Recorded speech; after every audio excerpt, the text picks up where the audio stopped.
Let me use this opportunity to invite Dr. Alfred Sangster to make his presentation on the Caribbean TVET journey and overview of the history of TVET in Jamaica and the Caribbean. Dr. Sangster.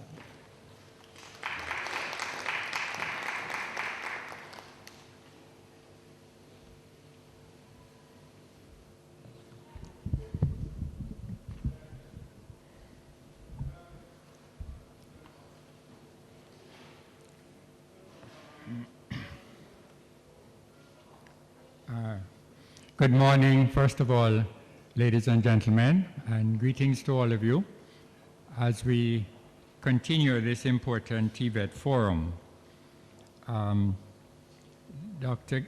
Caroline Hale, Dr. Wayne Wesley, Dean of UTEC School and Faculty of Education and Technology, other distinguished guests, ladies and gentlemen. There's a paper that is in your package, and I'm going to speak to it, so if you have pen and paper, not so much pen, but pen or pencil, I've tried deliberately to leave some spaces on it so you could scribble things that I might add as we go along.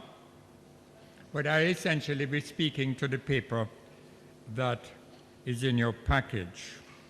But before I do that, insofar as the introduction talks about my very extensive topic, Caribbean TVET journey, overview of the history of TVET in Jamaica and the Caribbean, we have neither the time nor do I have the expertise to do all of that, but I will touch on it in terms of some of the history, which is important for us in terms of learning from the past, in terms of moving to the future. But one other comment by way of introduction, it's the first time that I've been up to this particular auditorium, and I was very impressed by the extensive expansion that has taken place at the VTDI Center. The terracing is beautiful, and the use of terrain most impressive. I just have, as I spoke to your chairman, Winston Stone, earlier, I have a few observations as an environmentalist. One, most of us in the corporate area are going through drought or water conditions. So I asked the question, does VTDI catch rainwater and store it? And the answer was no, and I said, do something about it. Secondly, with all those wonderful roofs that you have there, I didn't see any photovoltaic panels. And thirdly, I look around and see a lot of fig trees. There's one out there, and there's several more on the hillside. I'm warning you that fig trees, the Ficus benjaminus that you have, in the long term is dangerous. If you go to UWI, next to the assembly hall and go on towards the Faculty of Arts, you will see fig trees that have become so extensive with a root system that will impact on your pipes, etc. I suggest you replace them gradually with a national tree, the Lignum vitae Viacum officinale. So much for comment. It is not intended to be any criticism, but I'm very impressed with the facilities that have been developed. And of course, it goes with the fact that HART, NTA, VTDI have all been expanding in significant ways in the country. We'll talk about that in a moment. By way then of preliminary history, I thought it was necessary to say something about by way of definitions. And I've tried to define two sets of definitions. One, the meaning of TVET. TVET is technical. we speak of science and technology. Science is a basic research area that provides the preliminary solutions and directions to humankind. But it's technology that takes a scientific idea and moves it into activities for business, industry, domestic life, etc. So technology is the one that has driven careers in many ways. For example, look at health. 40 or so years ago, people thought of health, or the health careers were being a doctor or being a nurse. Now, one could list a dozen or more careers in health that have expanded and have created a capacity for employment and productive understanding of the human body and health, etc., and its issues. Health records, pharmacy, medical technology, physiotherapy, and the list goes on.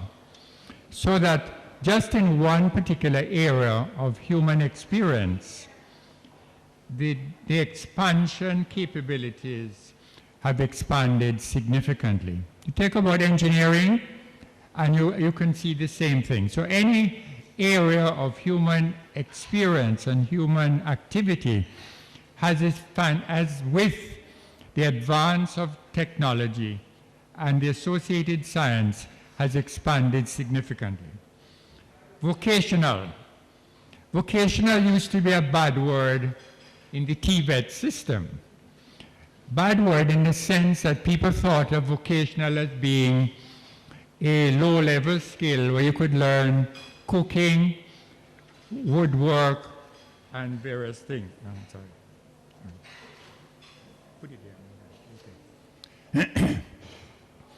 I remember that great icon of St. Andrew Technical sharing with me the idea or the information that he got a call from a principal of a high school. And the principal started off morning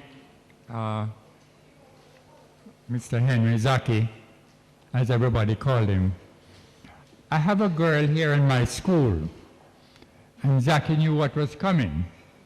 What was coming was this girl wasn't good at maths and English and history, but the principal felt that Zaki could take her to give her a background in cooking and woodwork, etc.